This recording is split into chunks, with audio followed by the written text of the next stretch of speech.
Good morning, North America. Good afternoon, Europe. And good evening to everyone watching from India. This is US Election Watch. I'm Allister in Washington, D.C. The headlines. Harris targets undecided voters in an event hosted by Oprah Winfrey in Michigan. Harris says intruders will get shot when asked about being a gun owner.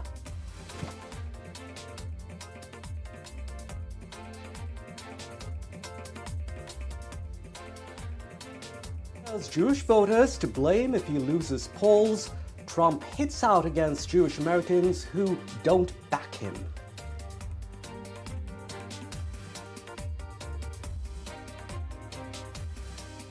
House to vote on a bill to increase protection for presidential candidates, reports say. The U.S. House vote is expected to be unanimous.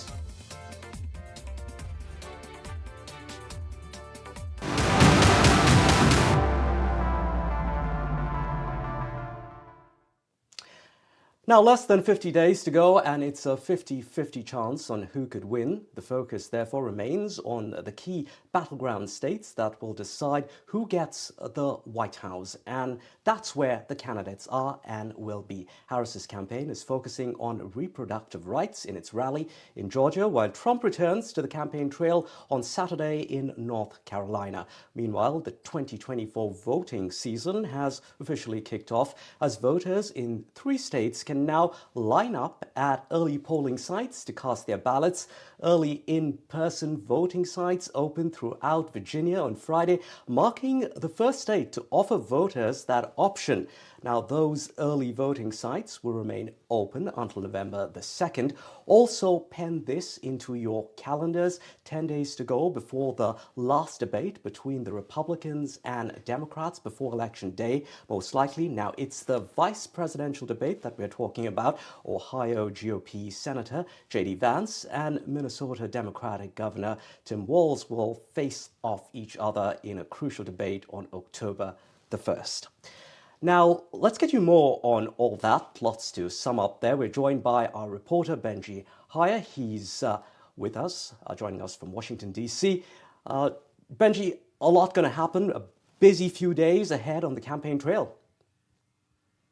Quite, and the election has already begun in a sense, as you say, early voting up and running in Virginia as well as Minnesota and South Dakota. Kamala Harris, as you mentioned, on the campaign trail in Georgia. That is a pivotal, key, swing, battleground, must-win state, whatever you want to call it. Her focus there on reproductive rights coming after news that a mother died after not being able to get the care she required in light of the state's abortion ban. She's then off to Wisconsin, another one of those important states that she or Donald Trump will need to win if they want to try to win the White House in November. Donald Trump back on the campaign trail, as you say, on Saturday, but he was in the headlines last month for attending 2 events here in Washington, D.C., one aimed at fighting anti-Semitism, and at that event, he made a number of anti-Semitic tropes, conflating Jewish people with Israel. He claimed that the homeland for Jews would be, and I quote, totally annihilated, obliterated, doomed, he said, would not exist, wiped off the face of the earth if he didn't win that presidential election in November, suggesting that the Democrats, which he calls the enemy, support Hamas. Again, much of this unfounded claims. At a separate event down the road, an Israel summit, he said, and this is a claim he's made numerous times, that, quote, any Jewish person that votes for Kamala Harris is a fool, he says, and should have their head examined. He also offered what is being perceived by many as a sort of veiled threat by pinning the blame on American Jews, saying they would have a lot to do with his defeat if they didn't vote for him. The vast majority of Jewish people in the United States picked Joe Biden and Hillary Clinton before him over Donald Trump in 2020 and 2016. Those comments last night have been condemned by Kamala Harris's husband, Doug Emhoff, who is a Jew, as vile anti-Semitism. Kamala Harris herself Also in the headlines overnight, following an interview with Oprah Winfrey, one of the main remarks to come out of that is that she said she would shoot an intruder into her home. She previously admitted during the debate with President Donald Trump that she was indeed a gun owner. Yes, Benji, we'll have more on that part of the story about gun control. Going to take a deep dive into that with our guests coming up. But before we move on to our next update, I just want to ask you about these polls that came out in the last 48 hours or so that were looking at the debate performance, or rather how well the candidates did after the debate. And it still is very close to call, still neck and neck, it seems. Yeah, this is a really tight election, and the new poll showing that former President Donald Trump and Vice President Kamala Harris are effectively deadlocked with just weeks to go until that election. They are tied nationally, and they are essentially at each other's heels in those key battleground states that we were discussing, the handful that will ultimately decide the outcome when Americans go to the polls. They are tied both at 47%. The rest of voters seem undecided. We have seen from some polls that Kamala Harris is edging ahead in Pennsylvania. That was, of course, the state which played host to the presidential debate earlier this month. But despite the vice president's strong showing on stage, clearly it was not enough to massively move the needle in this campaign, and for an election that will probably be decided by the very narrowest of margins following an unprecedented upheaval during what has been a simply remarkable couple of months in American politics. Benji, do stay with us. We're joined by Larry Sabato. He's an American political scientist at the University of Virginia. Larry, we were just talking about how neck and neck the whole race is to the White House. Despite that election debate that we saw a few days ago, Kamala Harris has really not been able to make massive gains in terms of turning the tide. Yes, she's caught up, but why are we not seeing her make more gains than we should have, perhaps, after that debate night where she, many say, won? Because we're very polarized in the United States, and it's hard to imagine large numbers of voters changing sides. They know who they're going to vote for. You cited the debate. Overwhelmingly, people say correctly that Kamala Harris won that debate. It wasn't even vaguely close. But that doesn't mean they're going to vote for the debate winner. They've already made a choice, and they tune in mainly to cheer for their side. That's what our debates have come down to. Right, Benji and Larry, stay with us. We'll come back to you in just a few seconds. Just an update here now. After a second apparent assassination attempt on former President Donald Trump, the U.S. Congress is expected to vote on passing a bill increasing Secret Service protection for presidential and vice presidential candidates. The bill directs the Secret Service director to apply uniform standards for protection of presidents and vice presidents and major presidential and vice presidential candidates.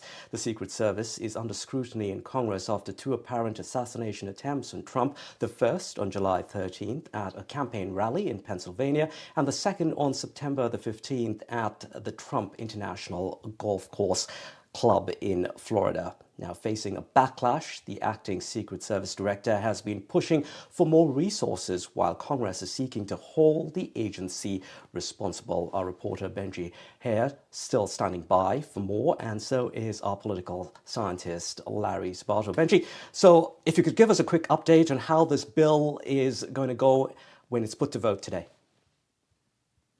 Well, it needs 2/3 to get.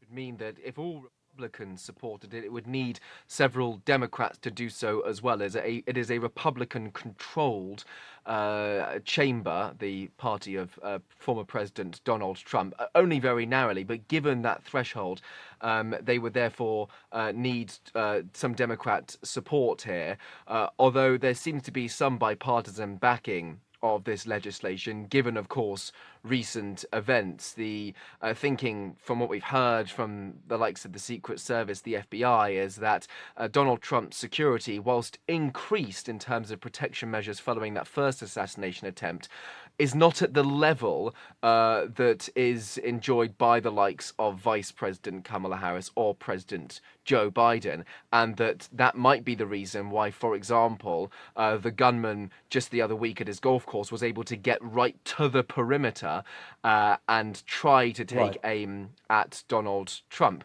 And so if they increase those protection levels, it is seen as a way to try to keep the former president safe during this campaign as he vies for the Oval Office again. Larry, it's been an unprecedented election last leg, if you like, with the shooting incidents. You've been following campaigns before. How alarmed have you been by what we've seen with the political mood in the country? I'm very alarmed. I think almost all observers are. We've seen a dramatic increase in the threats of violence and even death threats aimed not just at presidential candidates or presidents, but also low-level election aides who are simply trying to do for very little pay what a democracy demands, which is good organization for the actual election. This has all come about really in the last 8 or 9 years, and it's deeply disturbing. Now, I've studied assassination attempts and sadly assassinations of presidents in the United States in our history, and something needs to be said here. Nominees for the party, the other party, the opposition party, do receive Secret Service protection, although that only started in the 1960s. But by no means is it the equivalent of the incumbent president and vice president. What the Secret Service, which is always understaffed and always has been understaffed, what they need is the cooperation of the candidates and their staffs. And sometimes that means not going out for a golf game when the golf course has not been thoroughly examined and staffed in advance. You can only do so much. And if the Secret Service had their way, I guarantee you, they would wrap every candidate in bulletproof glass and never let them out. But they can't do that. The candidates won't let them do it. The office holders won't let them do it. And sadly, this can be, in the United States, a violent society. We do have over 400 million guns. We only have 330 million people, but we have over 400 million guns in the United States. Indeed, Larry, we're going to be looking at the whole issue of guns and gun control later in the show. Thank you very much for your time. Benji, they're also reporting for us for NDTV. Thank you for your time as well. Let's turn to another big story we are tracking. The Justice Department has said that foreign interference in the 2024 election posed a, quote, clear and present danger, unquote. Comments from the department have cited Iran's recent hacking of the Trump campaign, with information then sent to the Harris campaign as evidence. The department says that some adversaries were also seeking to damage Trump's chances of victory. Now, let's take a deeper look at this story. We're joined by Brett Schaefer. He is Senior Fellow with the Alliance for Securing Democracy. Now, Brett, a spokesperson for the Trump campaign, has already said that this is proof that Iran wants Kamala Harris to win because she won't be able to stand up to, quote, Iran's reign of terror. What do you make of that argument?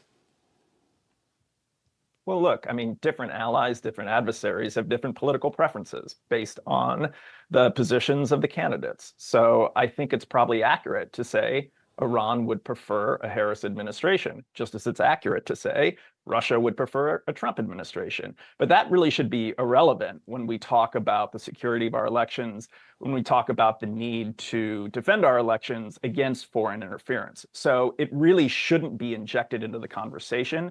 It's unhelpful when political campaigns try to politicize a foreign interference attempt. So yes, I think it is accurate that Iran would prefer Harris, but again, it should be irrelevant in this conversation. Right, but Brett, last week, for example, I'm going to push you a little bit more on this because the senior Justice Department official, Matthew Olson, said that Russia was seeking to undermine Biden and Harris so as to boost Trump's re-election chances. But then 2 days ago, Microsoft's Threat Analysis Center talked about Russia putting out anti-Harris content. For instance, a baseless video of Harris involved in a hit and run. So I'm really a bit confused here. Does Russia want Harris in the White House or does Moscow prefer Trump? How do we read this? Moscow prefers Trump. I mean, there's really no question. The intelligence community has been pretty consistent on this point, but frankly, you don't need an intelligence assessment to understand why Moscow would prefer Trump. You look at Moscow's core interests right now, and it's undermining support for Ukraine, it's dividing NATO or weakening NATO, and it's dividing the transatlantic alliance. Trump is your preferred candidate on all of those issues. So again, this should not be the main issue that we're talking about when we talk about the need to defend our elections, to defend our democracy from foreign interference. But it's quite clear, even though, of course, Putin has said that he prefers Harris, he was being somewhat sarcastic when he made those comments, but it's quite clear that Moscow prefers Trump. All right, Brett, some days ago, we've seen that the US indicted 2 employees of Russian-controlled media company RT. The employees were accused of providing $10 million to an American company that sent out pro-Russia content on various issues like Ukraine. Now, both these RT employees are based in Russia. People are expected to be charged in the latest Iran attack any time now, but I really want to know, how much do such charges even matter? How do they help, given that they are on foreign individuals in some faraway place rather than here on US soil? Well, the DOJ knows that these individuals are probably never showing up in a US courtroom. However, when you sanction these people, it makes it harder for them to do business overseas. It makes it harder for them to travel. So they do have some effect. I don't look at any of these charges as being real deterrents in terms of keeping our adversaries from attempting to interfere in our elections. However, what they do, I think, is they make it quite clear that the actions being taken by some of these adversaries, including people who are affiliated with what ostensibly is a foreign state media outlet, are criminal. It's not just that they're spreading narratives that we don't like, that don't align with the sort of US interests. They are engaging in criminal activities. And I think that's important to stress also for the people who are in the United States who might work with these individuals. So these 2 people who are running this platform that was funded by Russia, that was funded by these 2 employees from RT, they may be facing charges later. And I think it will be a deterrent for individuals in the United States to work with foreign adversaries to help sort of facilitate these schemes that would allow foreign adversaries to interfere in our elections. Got it. Now, this week we saw an unprecedented attack on Iran-backed Hezbollah militia in Lebanon, exploding pagers, as you've seen, and walkie-talkies. Israel is said to be behind those. Israel is said to be behind those attacks, as we know. Israel airstrikes have now pounded southern Lebanon after Hezbollah's leader vowed retribution for those pager attacks on U.S. soil. Just wondering, how much more of this kind of disinformation campaign are we likely going to see, given the stepped up tensions in the Middle East? One of the major concerns with this election is when you look at the US's sort of main adversaries, the adversaries who have been active in trying to spread disinformation in the past, they are very motivated this election. So you take Russia, you take Iran, they both have significant incentives to try to spread disinformation in the US. And yes, they do have preferred candidates, and some of those disinformation campaigns may be targeted at boosting the prospects of those candidates. But a lot may just be targeted at trying to make Americans more divided, about trying to spread chaos, maybe lead to political violence in the aftermath of the election. So that is a major concern, I think, when we look at Iran, when we look at Russia, is they are very, very motivated this election. And I think they also are not going to be particularly risk averse. They don't care if they get caught. And so when they are actually caught and exposed here, they don't worry about the reputational damage in ways that other states would be very concerned if they were caught spreading a disinformation campaign in the US. So you have motivated adversaries and you have adversaries who aren't concerned about getting caught. Thanks very much indeed, Brett, joining us here this morning. Lots to track on that story. Hope to talk to you again at some other point in time. Turning to other news now, Vice President Kamala Harris looked for a boost with undecided voters in swing state Michigan as she participated in a live stream with former talk show host Oprah Winfrey to focus on her plans to cut costs for the middle class, restore a national right to abortion and address gun violence. The event, billed as Unite for America and hosted by Winfrey from suburban Michigan, sought to tap into the same energy as long-running Winfrey's talk show. Harris further said that any intruder who breaks into her home is getting shot, highlighting her position as a gun owner. I'm a gun owner. Tim Walz is a gun. I did not know that. If And I thought somebody that was breaks in powerful. my house, they're getting shot. Yes, yes, I hear that. I hear that. Probably should not have said that.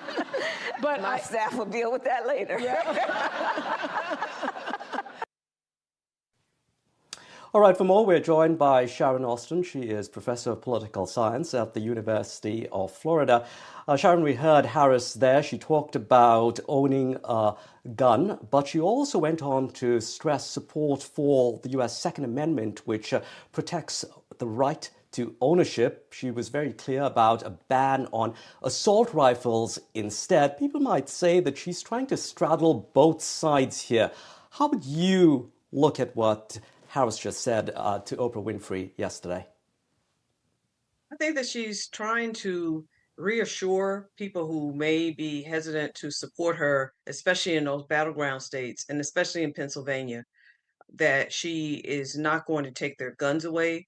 But the problem is that she has made comments in the past in which she has said that she supports red flag laws, which allow people to protest if they feel that someone owns a gun and that gun is a danger of them. They have a right to protest that and demand that that gun be taken away. She supports those laws, and then and she, as she has indicated in the past. And another problem is that she has made it clear, even last night, that she's against banning assault weapons, and she's not apologized for that. And so I think there's some confusion on the part of some people in the sense that many people are saying that they still don't know enough about who Kamala Harris is. And she's trying to clarify that if she's elected, she's opposed to assault weapons, and she feels that those should be taken away, and possibly even through some type of compulsory buyback program. But she's not in support of just taking guns away because she's trying to reassure people that both she and her running mate both are gun owners. Okay, Sharon, let's talk a little bit more about who Kamala Harris is and what she stands for. What do we make of Harris's stance on the gun buyback program, which you mentioned? It's a program for our viewers internationally that would force gun owners to hand over their assault-style weapons to the government.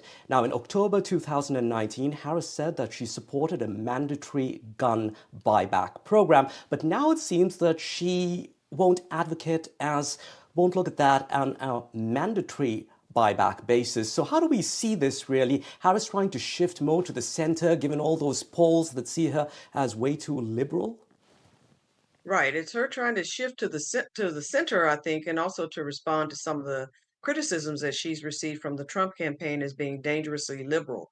And I think that she supported compulsory programs in the past, but now she's sort of not really wanted to talk very much about it directly. She's just talked about the need for gun safety, the need for gun control, the different shootings that have taken place, especially at schools, and the need to ban assault rifles.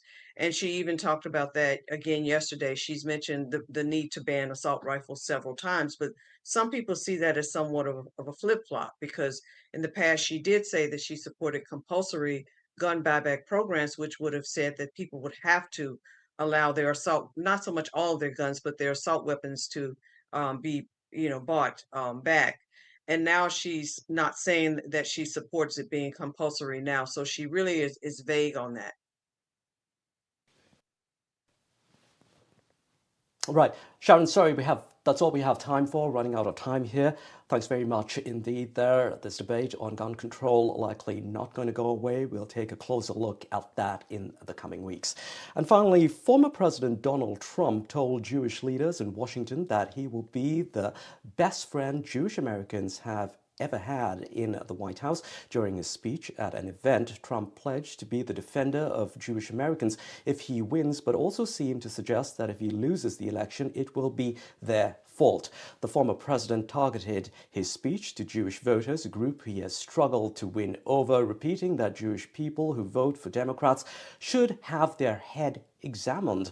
That's a quote from him, now airing his grievances with US and Israeli flags behind him. Trump claimed that his support among Jewish voters went from 25% in 2016 to 29% in 2020. He also criticized Harris over the Biden administration's handling of the Israel-Hamas war and for what he called anti-Semitic protests on college campuses.